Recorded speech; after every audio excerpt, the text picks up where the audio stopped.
Good morning and welcome back to the Desert Sanctuary. We're glad that you're here. Laura is not quite here yet. She may arrive at any time, but we're talking today to Rick Pidcock, who's a writer for Baptist News Global.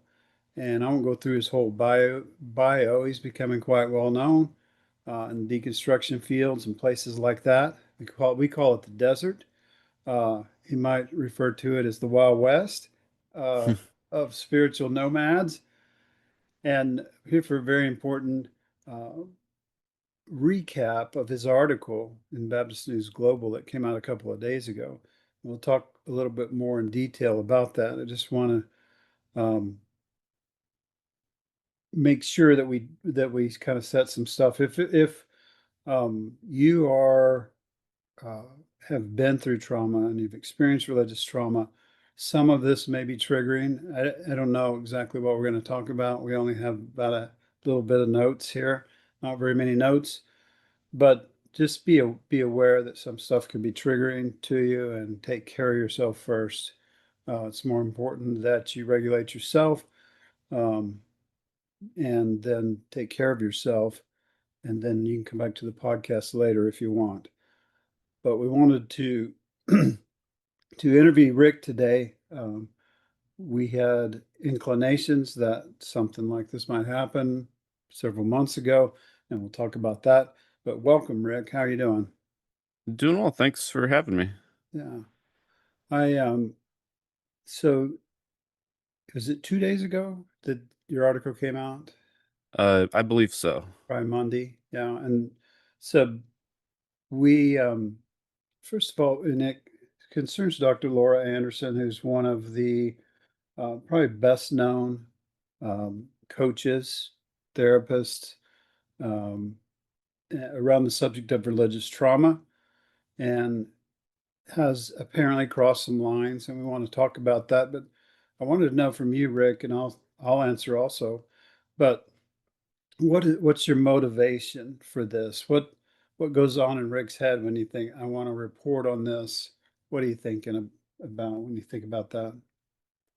Yeah, so a lot of my writing is really motivated by um, analyzing the power dynamics that are at play in our politics and religious world today, and showing how these usually men use theology to hurt people and to oppress people. And my goal for that is really to help people on the underside of power learn to recognize some of those patterns and how they're being harmed, and then to be able to liberate themselves from the grip of these usually men. In this story, it's a woman, which is a bit strange, but yeah, it's for liberation, that these people on the underside of power can love themselves well by taking care of themselves and pursuing wholeness under the grip of those who would harm them. Hmm. And you do a very good job. You've reported on things such as, Turning Point and some of the evangelical men's stuff, and reported all across the board on some things like that. I think you're doing a fantastic job. Your your reporting is fact based, and I wonder, you being a former worship leader and me being a former pastor, we have kind of that same thing of we left evangelical Christianity because of the damage and the harm it did. We had theological differences, yes, but also we were harmed by it, and we knew other people that were by these power differentials and the things you're talking about. What we don't want, if we're going to explore something new, and people tend to form groups and tend to want to organize even before they're better, and then we don't want this to be the same as what we came from. And a lot of times, as we said often with the new evangelicals, it's kind of like the same old evangelicals who are more tolerant of queer people and things like that. They're a little more progressive, but then we see the same mistakes being made. And it's for me, it's kind of like we want to raise a red flag. We don't want to do you've already been kind of counterattacked for this article. Hmm. And people call it a hit piece or something like that. It's really not that at all, right? Yeah, I've never had somebody on the underside of power accuse me of writing a hit piece. It's always those who use theology to justify their power over others or their, Yeah. degree or whatever. And that's sort of like it's interesting because in this deconstruction world, people often will say that okay, once you deconstruct, you have to reconstruct. And it's interesting because I like to use the image of the Tower of Babel, for example, because you have the Tower of Babel, which is like these walls of power that keep people in these static locations Hmm. and where they're currently at, and it doesn't allow for evolution. It doesn't allow for, it keeps you afraid of the outsiders. And so deconstruction to me is like taking down that tower. So then you at that point you're like you are in the desert or the wilderness or whatever metaphor you want to use. And a lot of people they'll say, okay, well then it's not enough to deconstruct, you have to reconstruct. And for me, I kind of have a issue with that language because I still think in tower languages and I'm not really interested in building another tower. I'm more interested in changing metaphors to what does it mean to actually not have walls and floors between you and your neighbors Yeah. and to be in the wilderness together and which opens up a whole new world of metaphors. And so when it comes to this particular story, I think that a lot of times people get so um, caught into building another tower, whether that's a brand or a podcast or a blog or a book or video, whatever, that they can end up without having gone through the embodied healing that is necessary. They may not recognize the way they're constructing another tower with walls between people and floors above people. Yeah. Power structures. It's so good and so important. We don't necessarily get a car from building a better wagon, right? And when you said tower, I was my picture in my brain was the Leaning Tower of Pisa. Hmm. We don't rebuild that, right, with a different paint job. Healing is so important, and former worship leaders, former pastors, people like that who have had a little bit of that power and that leadership experience start into deconstruction real quickly. We find a little relief, a little healing, some answers, and we want to jump back into a cottage industry or something that can quickly, if it's successful, become an organization. Hmm. So it becomes an organization. Then there are power differentials, like you've been alluding to, um, and we may not have gotten any better. We may not have, like you mentioned, healed ourselves first before we try to heal other people. Yeah, and I felt that like my deconstruction started with actually it was because of and I've covered this on your podcast in the past, I believe, but it was from a worship school where I started to learn about the importance of self-awareness. But like once I started changing some of my theology, I felt that desire to build another brand early in the process. Like I remember I started a blog called Worship Overflow. I started a thing called Provoke Wonder, and I claimed it was, a collaboration of artists. And so like I was feeling that embodied desire to build another brand right off the bat. And but the more I went into through the healing process, I started to recognize some issues with some of that. And I don't want to like down anybody who has a brand or something that isn't just their Right, name, right. but like for me, I think it's important to recognize that that impulse was there right out of leaving conservative evangelicalism to start another Yeah, organization. yeah. And we get, a lot of us have that mindset of changing the world, of making a mark, and some of that was influenced by religion and encouraged by religion. We got to save the world, but we can really only act locally. And sometimes online we can get there faster, right? But faster is not always good. And Hmm. we definitely carry, at least 1 in 3 carry some trauma, and with pastors and worship leaders and such, probably a lot more, um, a lot higher percentage. But we really need to stress and encourage one another in all these endeavors to get better before you try to help someone else. Put on your own oxygen mask and so on, and all the metaphors that go along with that. Hmm. I wanted to, if it's okay, we're going to give everybody kind of a brief summary of, I call it phase 1 and phase 2 that led up to, this is phase 3 now of this saga, this journey that involves the New Evangelicals, the Theology Beer Camp, uh, Tim Whitaker and the New Evangelicals, and various other characters along the way, including the subject today, Dr. Laura Anderson. In 2023, Tony Jones was platformed for the beer camp. I think that happens in August most of the times. Um, and the issue was that he had in the past, in 2009, supposedly pushed his wife. There's a police report.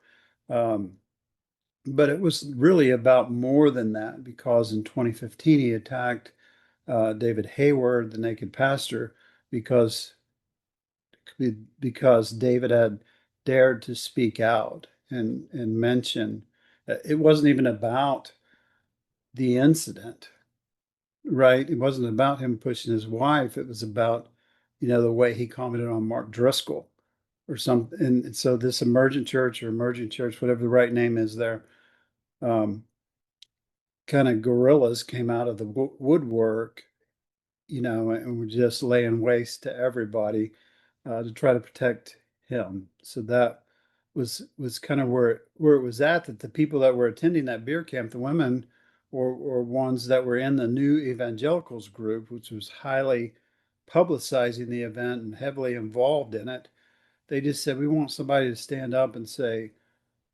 this is not a good idea.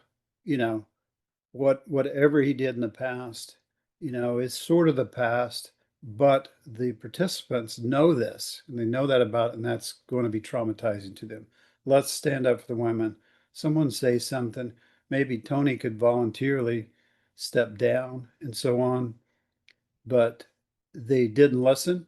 A lot of the speakers and people that we knew, that we contacted, said things like, well, I've suffered trauma too, and they just didn't address it. And we found out further back in the history there were several other progressive leaders that just decided not to challenge Tony Jones. So that was where we were in 2023, and they went on with the beer camp, and he was there, and someone didn't show up, and I think he was even more on stage than we initially thought.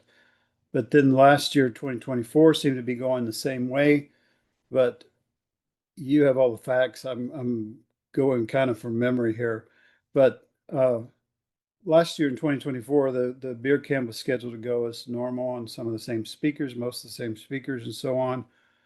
But about that time, the Grace Report came out on the New Evangelicals. The board had um, decided that there had been another something happened, and they wanted to report on it. They wanted to contact Grace, which is a godly response to adverse Christian experiences. Is that right?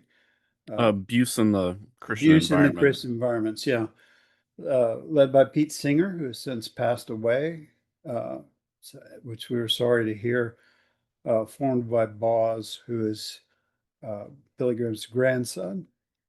But that kind of intersects a little bit with today's topic, because when the board of the New Evangelicals was uh, trying to negotiate with Tim Whitaker, because in the initial incident he did a scathing video and they pulled it down, but the beer camp went on and everything happened as normal. In 2024, there was another incident where uh, Dr. Laura Anderson was a mediator between the New Evangelicals and Tim Whitaker, their pseudo leader kind of guy. And they found several conflicts of interest. during that grace report, because, and again, I'm expecting you to correct me or make sure this what I'm saying is right. Laura was a mediator between them. They found several conflicts of interest with that.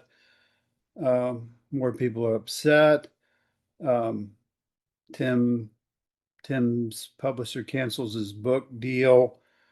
You covered that story, and which all of that kind of came out the following spring Hmm. in the Grace Report. And the Grace Report was kind of not really released, but then kind of forced to be released. And there were a couple of victims that felt like they had been traumatized by the New Evangelicals group, and specifically Tim Whitaker. So about that time, as I understand it, women were starting to contact you about Dr. Laura Anderson. Yes. And um, I appreciate your approach. I know I was bugging you, trying to find out more information, but uh, the women were telling you stories about their experiences with Dr. Laura. It took a while for you to gather the information, publish, check with legal, and wait for these ethic charges to come to light. And so when these ethics charges, uh, uh, when one of them was finalized, I guess, or anyway, we can clear that up later. Hmm. But anyway, 1 to 2 days ago, you published all this timeline and facts and things that happened, and mostly centering around the stories those women told you about Dr. Laura Anderson. So the ongoing saga of the New Evangelicals continues. Um, it's when the largest deconstruction group and the most well-known deconstruction trauma coach meet that we start seeing some problems, and problems are identified. They're really not addressed well, other than the Grace report. It was a very thorough 90 something page document with interviews and facts and so on, and all of your reporting along the way has helped clarify. So that's why we want you here, because 2 days ago you reported on Dr. Laura Anderson and her involvement in all this, and what the women have told you.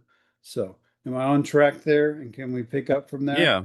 Yeah, that's a pretty good overview. And I think what I've kind of seen, I mean, there are a lot of parallels, but like kind of a basic through line in a lot of this is in the Tony Jones situation, you have his ex-wife. In the Tim Whitaker and the New Evangelicals situation, you have the contractors, the female contractors. And now in the Laura Anderson situation, we've got these women that have talked to me. And like in every single story, the the content creator at the top is wanting to put on an event, create videos, run an organization, put out memes and stuff. And it's like, and they've got to keep on their schedule. And then, but then there's a significant number of people who were invested in their organization that are saying, I'm hurting here. Yeah, And you're just now posting about like, something Donald Trump said. Like it doesn't make any sense. right, Even if I agree with a lot of their critiques of Trump, it's like, is right now the time for content creation? right. Now, and they're so you're, looking back at Mark Driscoll and the bodies under the bus and all that malarkey. Hmm. Yet, some of these more popular um, content creators are creating content, yet in some ways they're doing the very same things they're criticizing, right? And Hmm. so um, people raise their hands, people speak up, and it's really, really difficult because a lot of probably the women you talk to had experienced trauma within the evangelical church. We're escaping it. We want the new evangelicals, the new thing, the better stuff, the trauma informed coach. Um, but sometimes they're finding that narcissism still exists, that power corrupts, that we got big too fast, we didn't heal, and we're experiencing some of the same situations, right? Yeah, yeah, it's scary when your tower falls and you're seeing the night sky and you've got a storm coming, and it's like it makes sense to want to go run into a new tower. But like you're gonna very likely find in that new tower the same thing going on. Right. Walls and floors. Yeah. So the new developments you reported very well in the spring, um, about the Grace report and all the things that happened from that. And then these women began to call you. Uh, what are they saying? I mean, you summarized kind of, but what are some of the things they're saying about all these situations? So there was a lot of the chatter was obviously about like Tim Whitaker and the New Evangelicals at the time. It was about, the chatter everyone was paying attention to was how Tim, after my first piece came out, Tim called me 14 minutes later and was pretty upset. And, so that's obviously a storyline. And then like the New Evangelicals, are they really doing behind the scenes what they're saying they're doing on video for everyone to see? Like, that was a storyline. But so that's where most of the talk was. But there were these odd details in the report. Um, the mediator, who um she had a friendship with Tim, and they again tried to downplay that, Hmm. but like there was Also a hoping for business from him, right? yeah, yeah. And yeah, and then and then the person who uh was the victim of Whitaker's angry driving incident, she's going into a mediation situation where it should be a safe place to like talk to a third party, get both of your experiences out on the table and talk through it. But like the third party mediator is joking and laughing with Tim behind the scenes. They're producing content together that very same day. Yeah. Like that made her feel very unsafe. And so And there's it that. gives him even more power Yeah. And over so the like situation. yeah, and so the Grace report pointed that out and said that was a conflict of interest. And Tim Whitaker and the New Evangelicals agreed.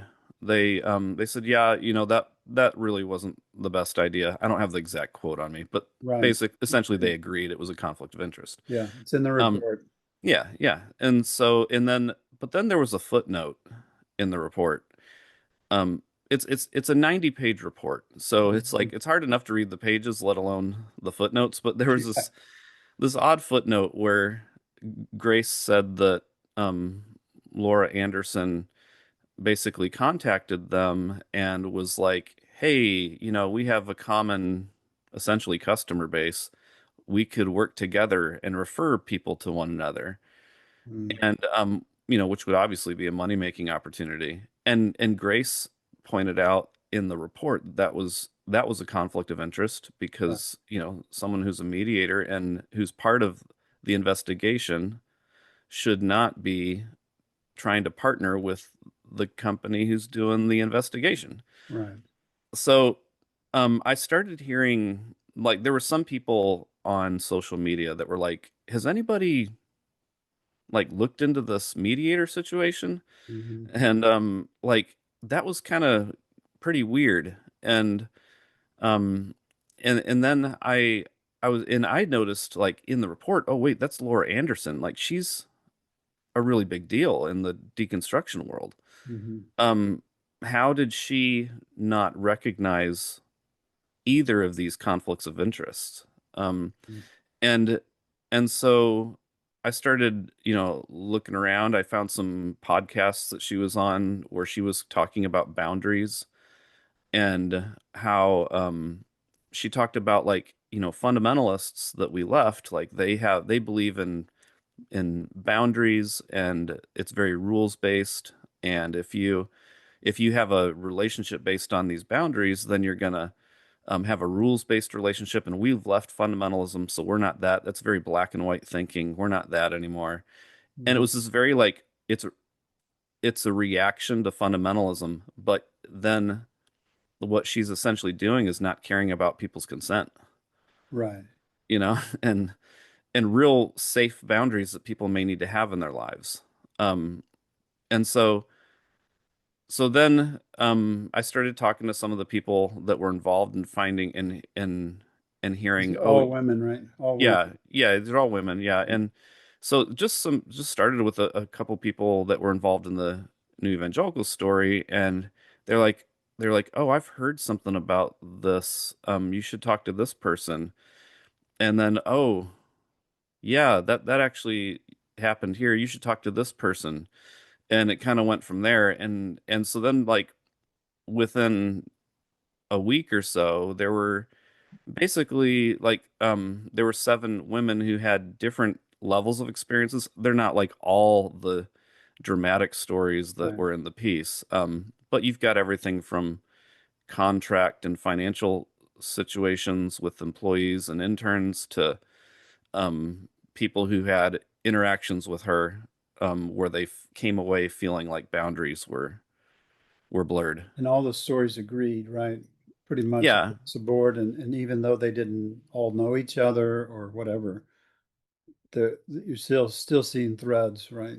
yeah, there was no collaboration going on between the women. They were independent, and some of them didn't even know who the other people were. I didn't even tell them. I didn't name names. I worked with each one individually, and only discussed other names with everybody's permission. And through that found out, oh, some of these women don't even know each other, and they're saying the same thing, and they're providing documentation that are all showing very similar patterns. Mm. Yeah, that's amazing to me, and it's amazing when you start to talk to survivors, and so much of you've emphasized power differentials, and to me that's patriarchy, but it's also narcissistic leaders, and so on. But it just um, seems like um, so you see a consistent theme among them, and the idea, from what I read, I haven't seen everything you've seen, and so maybe you can expand on this just a little bit.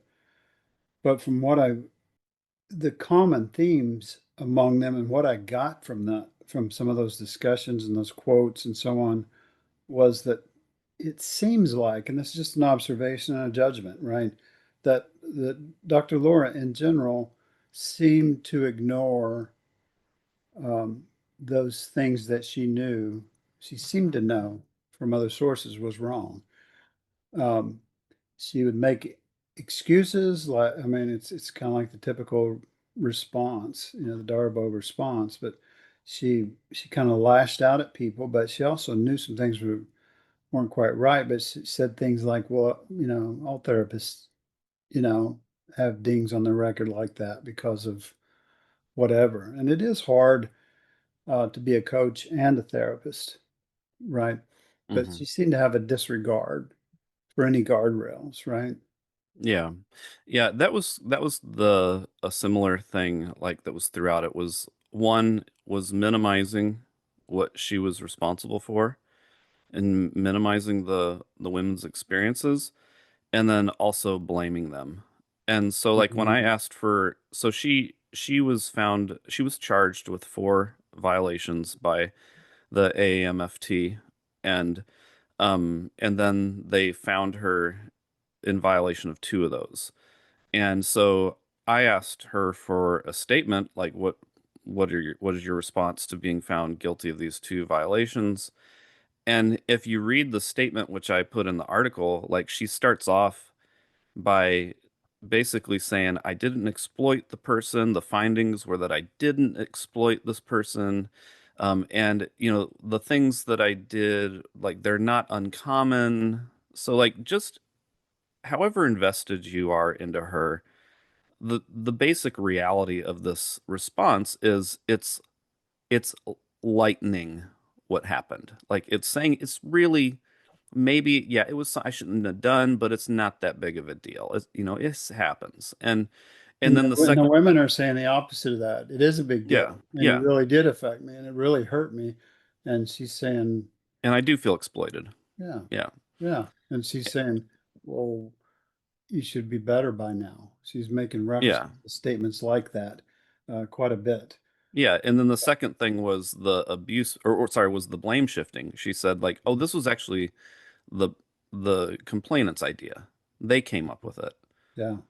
And so it's like in all of these stories, like I had access to their emails. You know, I see the person confronting Laura, I see Laura's response, like pages and pages and pages of this, and this is consistently the pattern. Oh, you know, I'm shocked that you would have experienced it that way.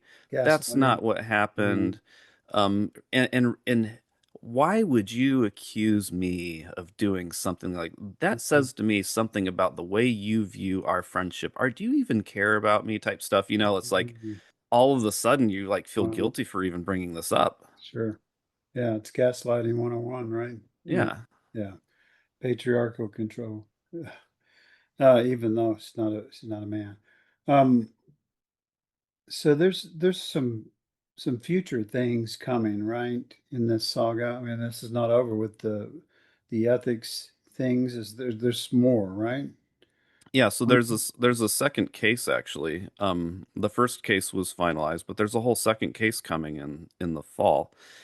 And and so it's like on one hand, this isn't just the word of some nameless women against the word of, you know, an established authority in the field that they're trying to take her down. I've seen a lot of people say that, you know, these women and Rick are like not friends to the ex-evangelical movement, and they're trying to take down the ex-evangelical movement by, you know, sowing distrust in this authority, this well-established authority, which is funny. Yeah. But like, yeah, so but it's not just that. Um, you know, it's that the AAMFT uh found her in violation. They found enough A- evidence to charge her with AM more than that. AM AAMFT is It's basically like the it's like a organization that licenses and oversees therapists. It's the American Association for Marriage and Family Therapy. And so they have a code of ethics that therapists have to live by.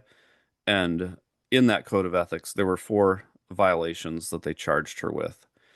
And then there was in a from what I understand, there was she was found guilty of some number of those. I'm not sure how many exactly, but then there was an appeals process, and then in the end they had her guilty of two. So I don't know if she was originally guilty with all four and she was able to like get it down to two, or if it was just two the whole time. I'm not sure about that.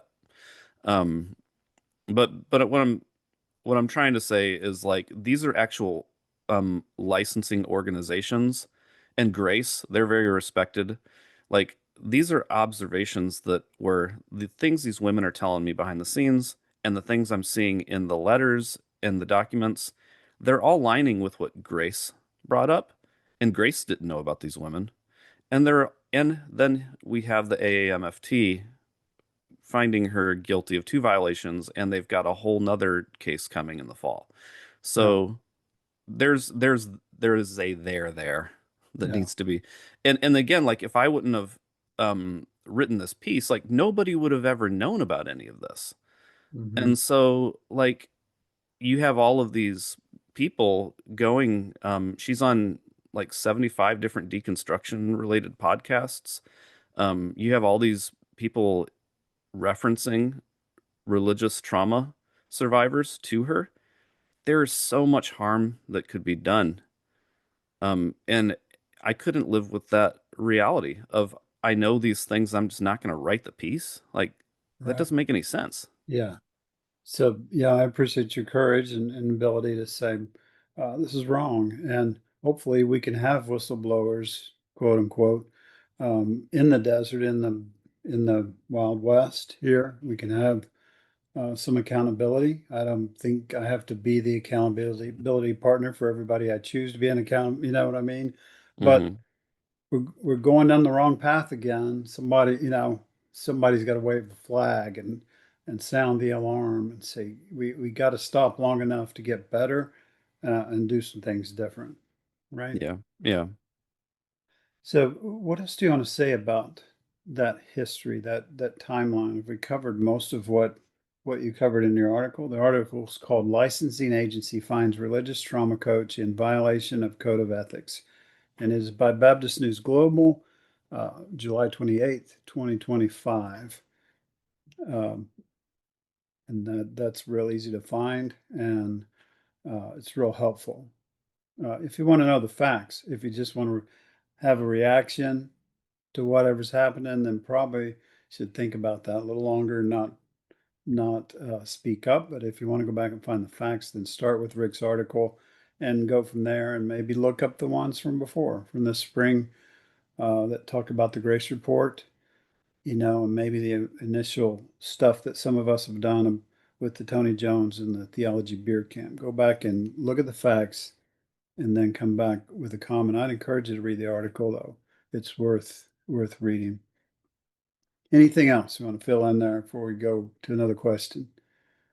Um, I think that there need that I think that thing about the accountability is important because like, we have um when you're in this place of like religious coaching, trauma coaching, um it could be like we kind of mentioned the Wild West. I've heard a number of people use that metaphor.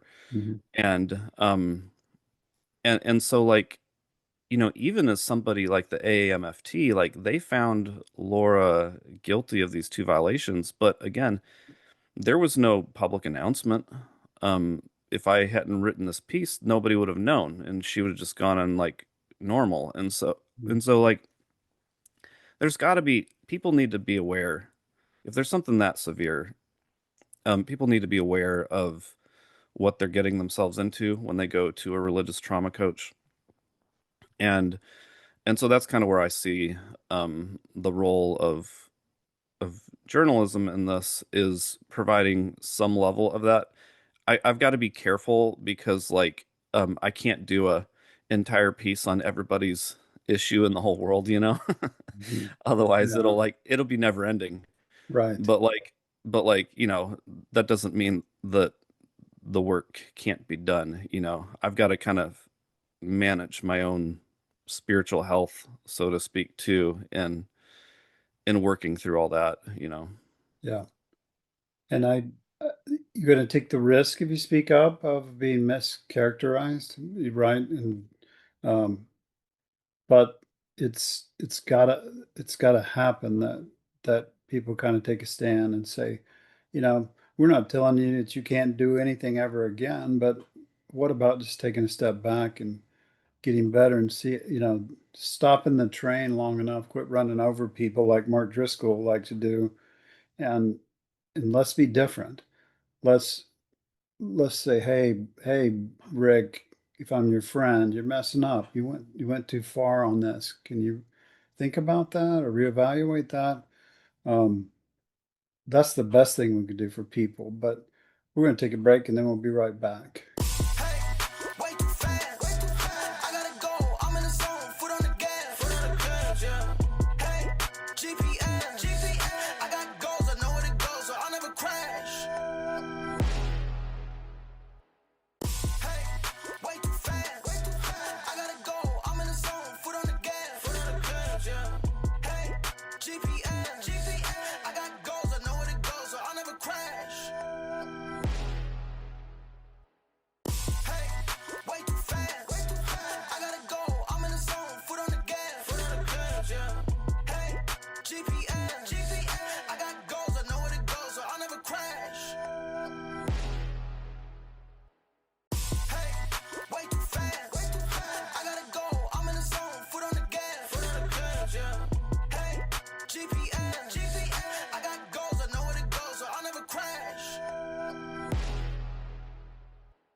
So we're still talking with Rick Pidcock of Baptist News Global and a personal friend of mine. He I say we're friends, but we've met in person once, and I respect his work. We talk occasionally um, about whatever, but I'm glad that he's here today to talk about the article Licensing Agency Finds Religious Trauma Coach in Violation of Code of Ethics. It's part of the ongoing New Evangelical saga, but talking about the therapist and coach, um, Dr. Laura Anderson. So, continuing on, uh, can you give us a little more clarification maybe on the violations and upcoming violations that are going to be tried soon? Um, give us a little more detail maybe, or whatever you Yeah. there. Yeah, so like that's been one of the questions I've noticed people having is what exactly were the violations Mm-hmm. in the AAMFT found her you know guilty of, and so and I'll admit like up front that was a bit of a weakness in the article. Um and one of the reasons why is because it's hard to it's kind of hard to describe. And so it's not like as clear cut as a pastor abused a child, like that's you can understand what happened there. Right. Whereas in this one, it involves financial contracts, it involves industry standards, and if you're not in that industry, it can feel like you're getting into the weeds, if that Mm-hmm. makes sense. Yeah. And so it doesn't mean that something wrong wasn't done because obviously like that's kind of a big deal to have two violations as a therapist. And other therapists who I've talked with have said like, "Oh, this is a big deal." And she's treating it like it's not that big of a deal. Right. And they would be horrified if they had these violations against them on their record. Yeah. So so basically like my understanding of it was that there was the person the complainant who issued the complaint was at the same time a practitioner at her company as well as an academic intern. Mm-hmm. And so that led to issues because interns have required hours, you're not allowed to be paid, whereas practitioners can be paid. Mm-hmm. And so, if you're seeing clients and you've got two of these different basic relationships going on, there's going to be issues that come up. And some of the allegations involved intentionally reworded contracts, charging the Anderson charging the complainant for clients that the complainant wasn't getting paid for. And so you can kind of get the sense that, okay, now we're getting into like the weeds here, and this might be hard for a lot of people to understand. And so basically like they initially found her with they charged her with four violations, and like I said, in the end they said she was guilty of two after all the appeals process and everything. And and the reason why so what I did in my handling of the pieces, I just quoted like what were the things that they said she violated. Mm-hmm. 4.1 and 4.6 were the substandards, Mm-hmm. if I remember right. What were the standards that she violated? And then I quoted her response. So that's led to some confusion from people who don't know the industry, like, well, what was the dual relationship? What was the thing? And so, I wish I could have made a more clear case as to what all those things were and how it all went down, but I also needed to be careful because like there's risks in me speaking to specifics about people's contracts and getting them wrong. And I thought like, and even then like that may be kind of confusing to readers, but people understand the idea of there were charges and there were violations, so that was kind of the for me what was important to bring in that part of the story was here's this organization who holds these people accountable. They charged her and they said this is, you're guilty of this and this is your penalty basically. And to be clear, it's not, you mentioned this before, and I want to stress it again. It wasn't people, quote unquote, doing hit pieces. It wasn't um, someone's opinion out on the internet. It was a licensing agency for her industry. So Hmm. they and they convicted her. They charged her um, and found her guilty of two of them. Right, and Yeah. the new charges, the new case that's coming up, are those situations similar or sort of the same or totally different? Yeah, so the case coming up in the fall is the it's I don't see here, it's in my piece.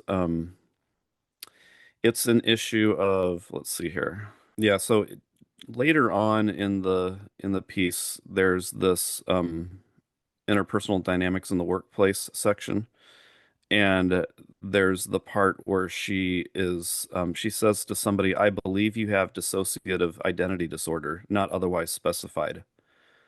That is brought on from trauma, a survival strategy. So in the world of therapy, you're not allowed to um, diagnose people who aren't your clients, especially against with if they haven't consented to that.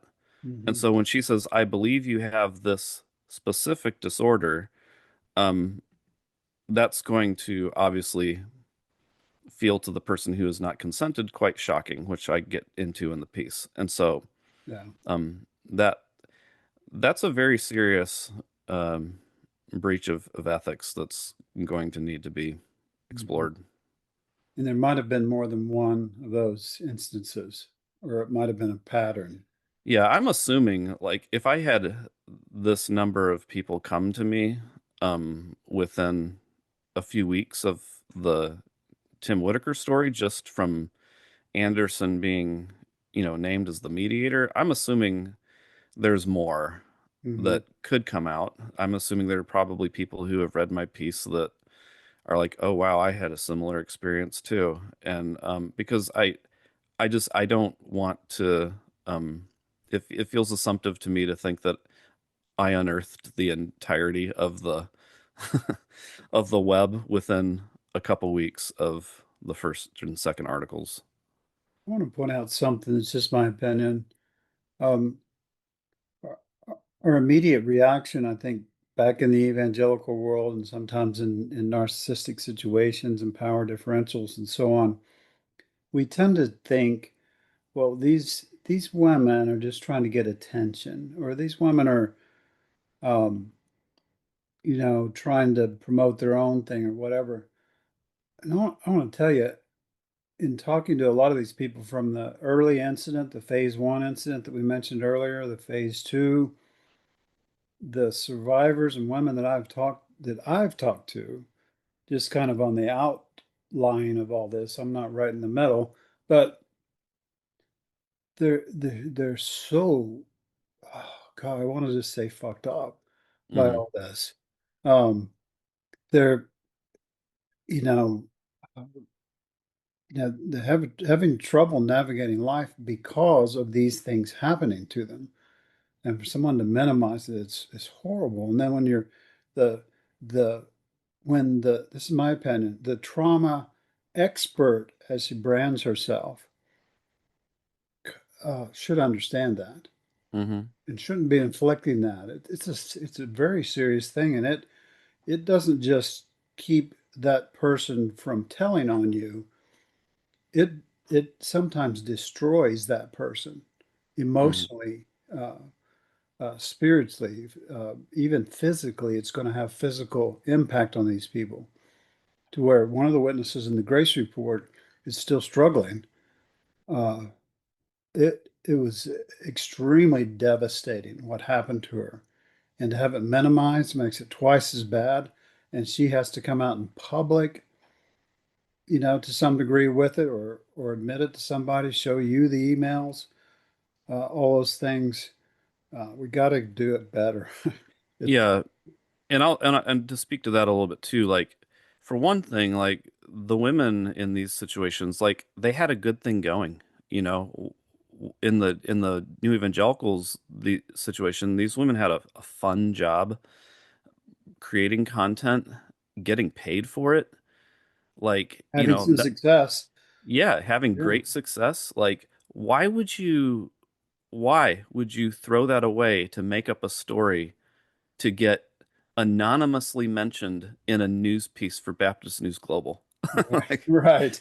that makes Right. that makes no sense. I know. Or like, you finally imagine you finally are going to make you've made the decision to talk to a therapist or a religious trauma coach.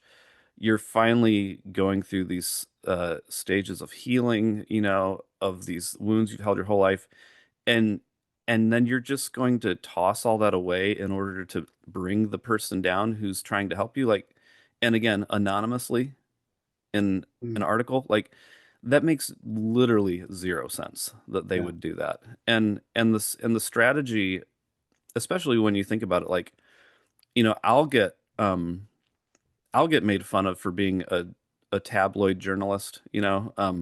Laura Anderson went on Threads and called me a journalist in quotation marks, and made fun of me last night. Mm, So, I'll take some of that mocking, but like, at least like my name is still there attached to an article, whereas these women, like, they're anonymous and I'm not giving up their names. mhm. And so like they're just um seeing this public mocking of them as, being overreactive, emotional, whining, you know, Mhm. women. Mhm. And I mean that like in a derogatory, way that the Yeah. patriarchs do. Yeah. Like Yeah. Yeah. Yeah. they've got to, They're they've, hysterical, right? yeah, Yeah. yeah. And so like, um, yeah, so some of them like that can be very difficult to deal with. And they, Extremely. Yeah. yeah, and so I think there's no motive for them to do that. They're being honest, especially when the patterns in the private interactions are all lining up, and when the organization's Grace and the AAMFT are independently coming up to the same conclusions too. Yeah. I I would assume it's not as bad in some ways as it used to be, where there was larger groups with emergent church and so on that could attack, but you still get some of that. And what I've been hearing lately, and it's kind of hard to deal with in a way, is that, we kind of get to the point, if we don't speak up, then it's like, who can we trust? It's like, you know, we're having the same issues in some ways, as in some ways, most things are better because of deconstruction, but we're finding some of the same patterns and so on. It's getting to people, isn't it? They're Hmm. kind of like, who do you trust? And can you expand on that just a little bit? Yeah, and I've seen that some in the response to this piece. They're like, I spent my Audible money on this. I spent some of my money on her book. Like, oh, I can't even talk to religious trauma people that have even left the faith. Because Mm-hmm. like that's where it's helpful to people to talk sometimes to people who have completely left Christianity, because then you feel like they're not trying to get you back into a program or an institution. It feels safer. And that makes sense. But they're like, is there even a safe place there? Mm-hmm. And that, I think that's a hard situation for people to come to grips with is, yeah. Yeah, because New Evangelicals was seen as that. Hmm. You mentioned that before. It was going good. It was a safe place. Well, then, okay, we as the New Evangelicals, why don't we stand up to this incident with the beer can?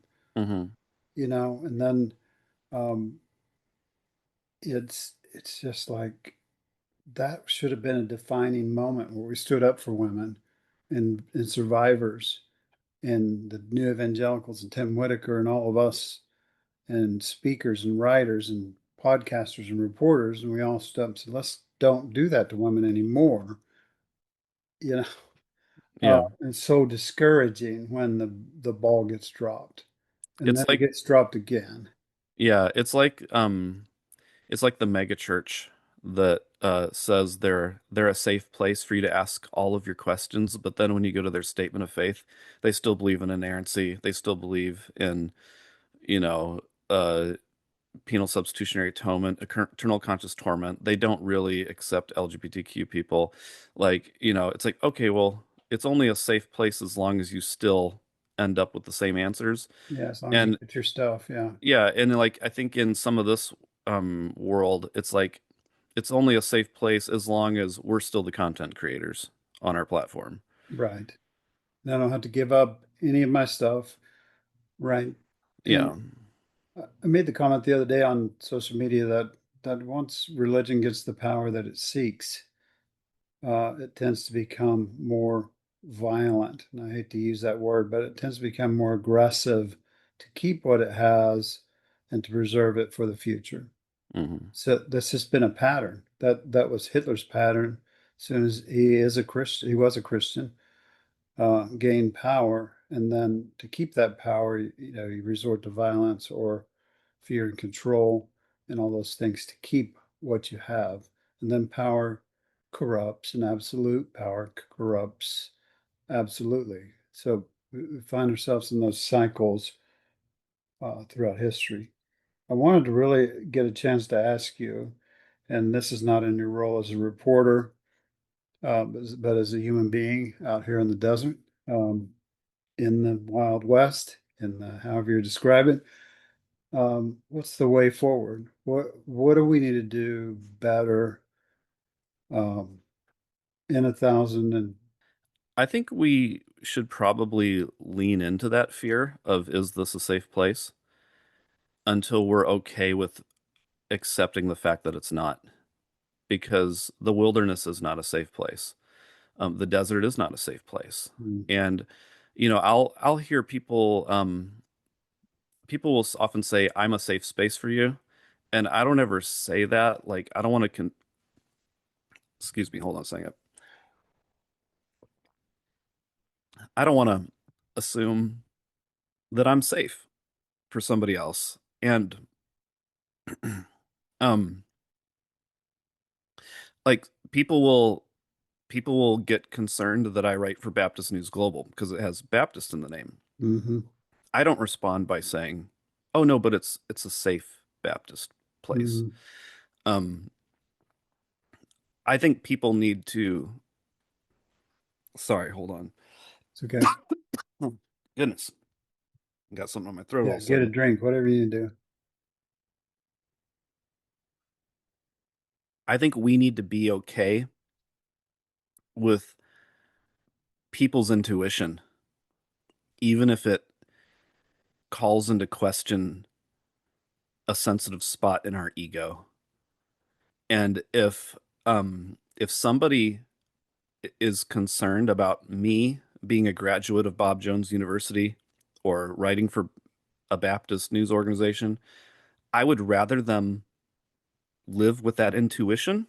Suspicion, a little bit of Yeah. suspicion. Yeah. Yeah. And looking out for themselves and caring for themselves Hmm. than act defensively and say, "No, I'm a safe place. I've deconstructed enough and here's my credentials," Hmm. because then I'm creating that tower again. So I think Hmm. one way forward is to be okay with that. And then also I think another way forward is for us to learn to recognize how these power dynamics work.